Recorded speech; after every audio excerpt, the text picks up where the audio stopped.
తన 100 రోజుల పరిపాలనలో వరదలు, ఆడపిల్లల మీద రేపులు, వైఎస్ఆర్సీపీ వాళ్ళని మర్డర్ చేయటం, నరికి చంపటం, వాళ్ళ మీద తప్పుడు కేసులు పెట్టి ప్రజలకు ఇచ్చిన ఏ హామీ నెరవేర్చలేదు. కాబట్టి ప్రజల్లో తనకొస్తున్న చెడ్డ పేరుని డైవర్ట్ చేయడానికి డైవర్షన్ పాలిటిక్స్ లో ఈ రోజు వెంకటేశ్వర స్వామిని కూడా చంద్రబాబు నాయుడు గారు వదలలేదనేది మనకు స్పష్టంగా కనిపిస్తోంది.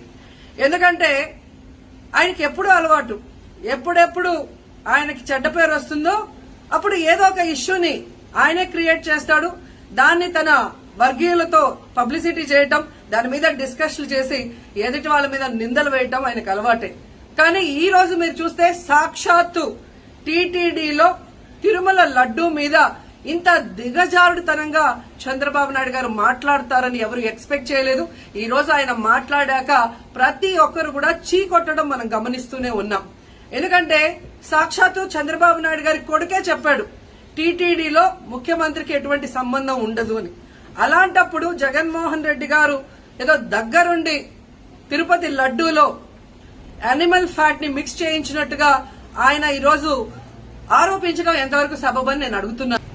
ఒక్కసారి మీరు గమనించండి, చంద్రబాబు నాయుడు గారు ముఖ్యమంత్రి అయిన తర్వాత జూన్ 21వ తేదీ ఈవోగా శ్యామలరావు గారు మరి అక్కడికి రావడం జరిగింది. నెయ్యి వాసన చూస్తూ లడ్డూలో స్వచ్ఛమైన నెయ్యిని మేము వినియోగిస్తున్నామని ఆయన చెప్పడం కూడా మీరు అందరూ గమనించుంటారు.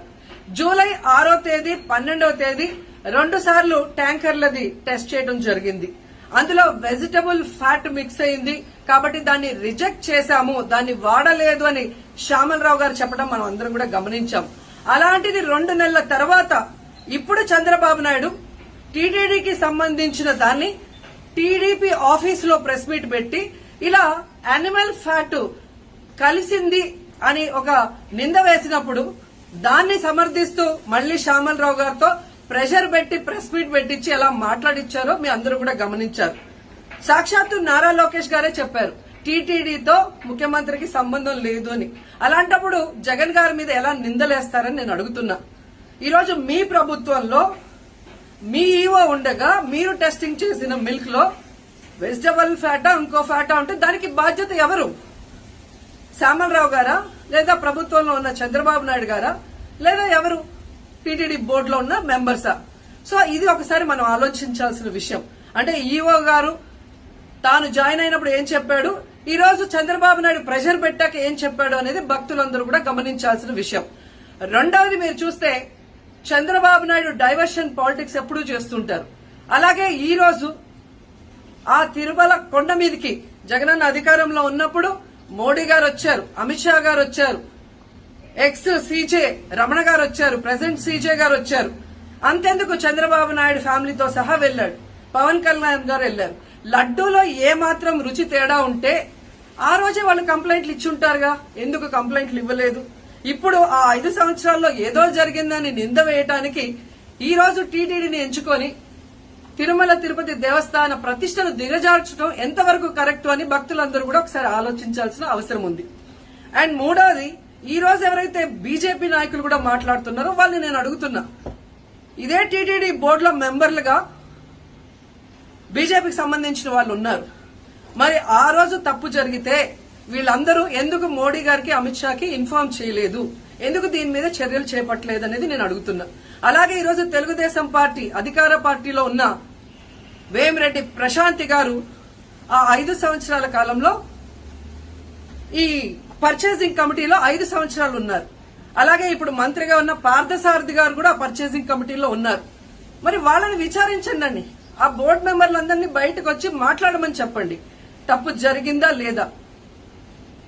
ఈరోజు ఇంతమంది గొప్ప గొప్ప వాళ్ళు తిరుమలకు పోయి లడ్డు తిన్నా జరగని తప్పు వాళ్ళ పర్చేస్ కమిటీలో ఉన్న వాళ్ళు జనసేన పార్టీ తెలుగుదేశం పార్టీలో చేరిన వాళ్ళని మాట్లాడకుండా కేవలం జగన్ గారిని టార్గెట్ చేసి మాట్లాడటం చూస్తే రాజకీయ లబ్ధి కోసం తిరుమల పవిత్రను భ్రష్టు పట్టిస్తూ ఈరోజు చంద్రబాబు నాయుడు చేస్తున్న నీచ నికృష్ట రాజకీయాలు అందరూ కూడా గమనించి ఆ చంద్రబాబు నాయుడికి బుద్ధి చెప్పమని కోరుకుంటున్నా. ఇక ఫైనల్ గా తనను ఎవరూ నమ్మరు అనుకున్నప్పుడు పవన్ కళ్యాణ్ గారిని ఫ్రేమ్ లోకి తీసుకురావడం చూస్తున్నాం. ఇది కూడా మనం అందరూ కూడా గమనించాలి. ఎందుకంటే ప్రాయశ్చిత్త దీక్ష చేస్తున్నానని పవన్ కళ్యాణ్ అంటున్నారు. ప్రాయశ్చిత్త దీక్ష ఎవరు చేస్తారు? తప్పు చేసిన వాళ్ళు చేస్తారు. అంటే చంద్రబాబు నాయుడు తప్పు చేశాడు, ఇది అబద్ధం, ఈ లడ్డూలో కల్తీ జరగలేదు, ఇది నాకెక్కడొచ్చి ఆ పాపం చుట్టుకుంటుందన్న భయంతో పవన్ కళ్యాణ్ ప్రాయశ్చిత్త దీక్ష చేస్తున్నారనేది ఈ రోజు మా అందరికీ అర్థమవుతున్న విషయం. ఎందుకంటే ఈ రాష్ట్రంలో తిరుమల కొండ మీద 1000 కాళ్ల మండపాన్ని కొట్టేసింది చంద్రబాబు నాయుడు. దుర్గా గుడిలో క్షుద్ర పూజలు చేయించింది చంద్రబాబు నాయుడు.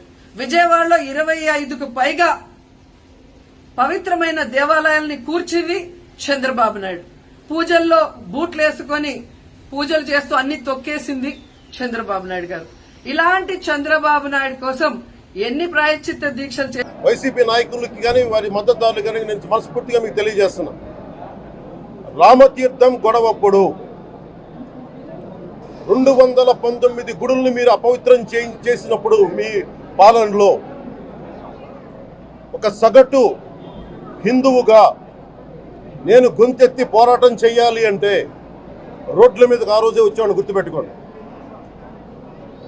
ఆ రోజు కూడా రామతీర్థం రాముల వారి విగ్రహాన్ని మీరు నరికేసి అర్చకులు చేతిలో పట్టుకున్నప్పుడు చాలా బాగుంది. కానీ ఆ రోజు కూడా దాన్ని రాజకీయ పరంగా మేము తీసుకెళ్ళా. దోషులకి శిక్ష పడాలి, వీళ్ళెవరో కనుక్కోండి, ఈ రోజు వరకు మీరు పట్టించుకోవాలా. ఇది మేము చెప్తూనే ఉన్నాం. నిజంగా చెయ్యాలంటే ఈ ప్రస్తావన ఎందుకు తీసుకొస్తున్నానంటే సమాజంలో అస్థిరత లేదంటే డిస్హార్మనీ క్రియేట్ చేయడానికి మేము లేవు ఇక్కడ. కానీ తప్పు జరుగుతుంటే, దాడులు జరుగుతూ ఉంటే, అపవిత్రం చేసుకుంటూ వెళ్ళిపోతే చూస్తూ ఎవరు కూర్చోం. తప్పు, అది కూడా తప్పు అవుద్ది. ఫండమెంటల్ కాన్స్టిట్యూషనల్ ఫండమెంటల్ ఇది. ప్రతి వ్యక్తికి వారి ధర్మాన్ని ఆచరించే హక్కు ఉంది. ఎవరన్నా వచ్చి ఆ ధర్మాన్ని పాడు చేసే హక్కు ఎవరికీ లేదు. ఇట్స్ ఎ ఫండమెంటల్ రైట్ ఇది. ఇలాంటి స్థాయిలో ఈ రిపోర్ట్ బయటకు వచ్చినప్పుడు ఏం చెప్పు ఉండాల్సింది గత ముఖ్యమంత్రి గారు? నేను ఏ రోజు కూడా మీరు చూశారు, ఇది ప్రభుత్వం, మన కొత్త ప్రభుత్వంలోకి వచ్చాం, ఇది వెండెట్టా ప్రభుత్వం కాదు, ఇది పగా ప్రతీకారాల ప్రభుత్వం కాదు ఇది. కానీ తప్పు జరుగుతుంటే మటుకు చేతులు కట్టుకొని చూసే ప్రభుత్వం కూడా కాదు. అది మీకు చాలా పగడ్బందీగా తెలియజేస్తున్నాను విషయం. అలాంటిది ఆ మీద ఎన్నో మాట్లాడినా మేము ఎప్పుడు మాట్లాడలా. రామతీర్థం గురించి జరిగినప్పుడు కూడా మేము మాట్లాడలా. కానీ ఈ రోజున రిపీట్ అయిపోతున్నాయి మిస్టేక్స్. అలవాటైపోయింది, ఆలవాలం అయిపోయింది. ఇంక ఇక్కడితో ఆగాలి. ఇది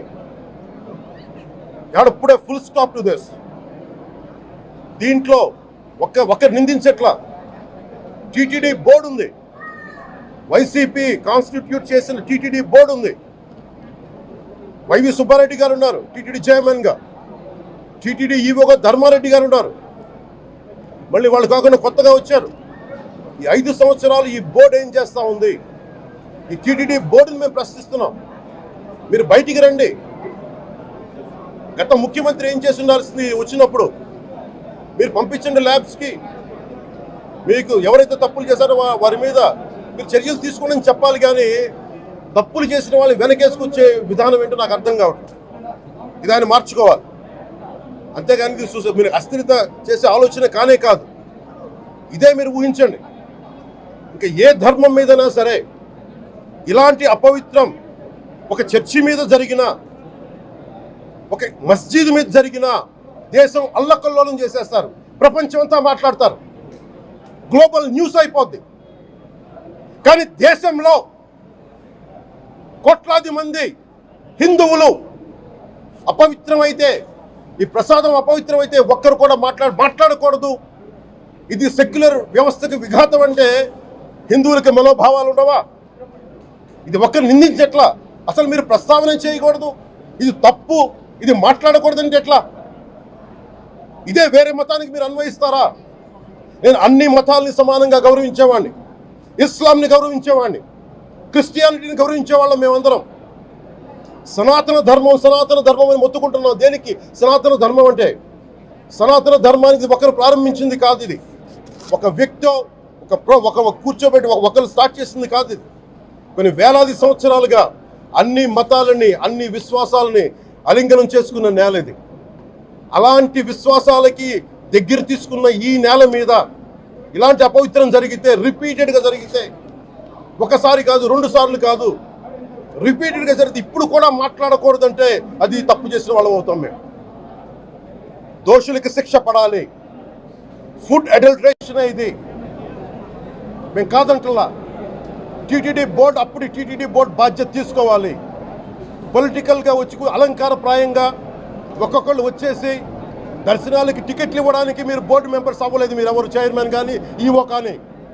మీరు అక్కడ ధర్మాన్ని పరిరక్షించాలి. మీరు అక్కడ మీ ఇష్టాలకి మీరు కూర్చోబెట్టి మీ ఇష్టాలకి కాంట్రాక్ట్లు ఇచ్చుకోవడానికి మీరు టీటీడీ బోర్డుకి మీరు వెళ్ళలేదు. మీరందరూ మీ అందరికీ బాధ్యత ఉంది. మీరు నిర్ణయించుకోవాలి. ఎవరికి కోపాలు రావు, ఎవరికి వేదన రాదు, ఎవరికి బాధలు రావుంటే కుదరదు. వస్తాయి బాధలు, వేదన ఉంది, మాట్లాడతాం. మర్చిపోకండి ఎవరు. గత ముఖ్యమంత్రి గారు కూడా నేను చేస్తా ఉన్నాను, జగన్మోహన్ రెడ్డి గారికి కూడా. ఇదే చర్చికి జరిగితే మీరు ఊరుకుంటారా? ఒక మసీదుకి జరిగితే ఊరుకుంటారా? ఒక తిరుమలకి జరిగినప్పుడు ఎందుకు వెనకేసుకొస్తారు? రాకండి. ఏ మతం మీద దాడి జరిగినా సంపూర్ణంగా నాతో సహా మేము ఖండిస్తాం, బయటకు వస్తాం. ఇస్లాం మీద దాడి జరిగితే మేము మాట్లాడతాం. క్రిస్టియానిటీ మీద దాడి జరిగితే మేము మాట్లాడతాం. హిందూ ధర్మం మీద, సనాతన ధర్మం మీద దాడి జరిగితే కూడా నేను మాట్లాడతాను. ఇది మొదటిసారి కాదు, మేమందరం మాట్లాడతాం.